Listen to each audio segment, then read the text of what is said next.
Hello, আসসালামু আলাইকুম বন্ধুরা, কেমন আছেন? আশা করি ভালো আছেন। অনেকদিন পর আবার ভিডিও নিয়ে আসলাম। আসলে কিছুদিন খুব ব্যস্ত ছিলাম, তাই নতুন ভিডিও বানানোর সময় পাচ্ছিলাম না। নতুন একটু দেশে আসছি, তো এই পরিবেশের সাথে নিজেকে খাপ খাওয়ানোর একটু সময় লেগে গিয়েছে। তো আজকে একটি ছোট একটা ভিডিও শেয়ার করলাম আপনাদের সাথে। দেখতে পাচ্ছেন আমাদের ক্লাস চলছে, এর মধ্যে আমাদের স্যার আমাদের জন্য কফি রেডি করতেছে সবাইকে খাওয়ানোর জন্য।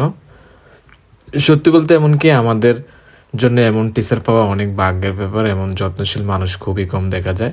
আমাদের এই স্যারের নাম পিটার, ইন্ডিয়ান। তিনি আমাদের সাথে অনেক ফ্রেন্ডলি, যা আমাদের পড়াশোনাকে আরও সহজ আর আনন্দময় করে তোলে।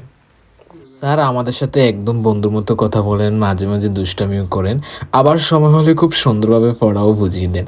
এমন শিক্ষক থাকলেই ক্লাসটা সত্যি আনন্দময় হয়ে যায়। আমরা এখন গ্রুপ ডিসকাশন করতেছি, আর একটু পর 4টা গ্রুপ আমাদের প্রেজেন্টেশন শুরু হবে।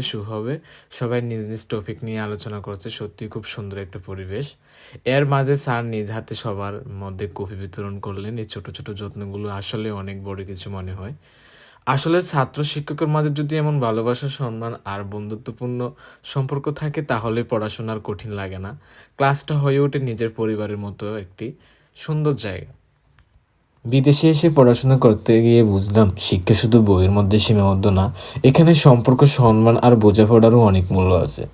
শিক্ষকরা এখানে শুধু পড়ান না, আমাদের গাইড করেন, পাশে থাকেন এবং নিজের মতো করে গড়ে উঠতে সাহায্য করেন। সত্যি বিদেশি শিক্ষা ব্যবস্থা আমাকে নতুনভাবে শিখতে আর ভাবতে শেখাচ্ছে। এই যে আপনারা দেখতেছেন, এখানে আমরা 2টা গ্রুপ বসে রয়েছি। আমাদের এখানে এক একজনের ক্যারেক্টার এক এক রকম ছিল। আমাদের ইন্টারভিউর মতো প্রশ্ন করতে, ফানি ফানি প্রশ্ন করে আমরা এগুলো উত্তর দিই। আমার ক্যারেক্টার ছিল কাজী নজরুল ইসলাম, তাই আমি এভাবে বসে রয়েছি। ভাইবেন না আমি পাগল হয়ে গেছি। আমাদের আরও 2টা টিম রয়েছে, ওদের ভিডিওটা করা হয় নাই, তাই এখানে নিয়ে আসতে পারি নাই। যদি আপনাদের ভিডিওটা ভালো লাগে অবশ্যই লাইক দিবেন, পাশে থাকবেন।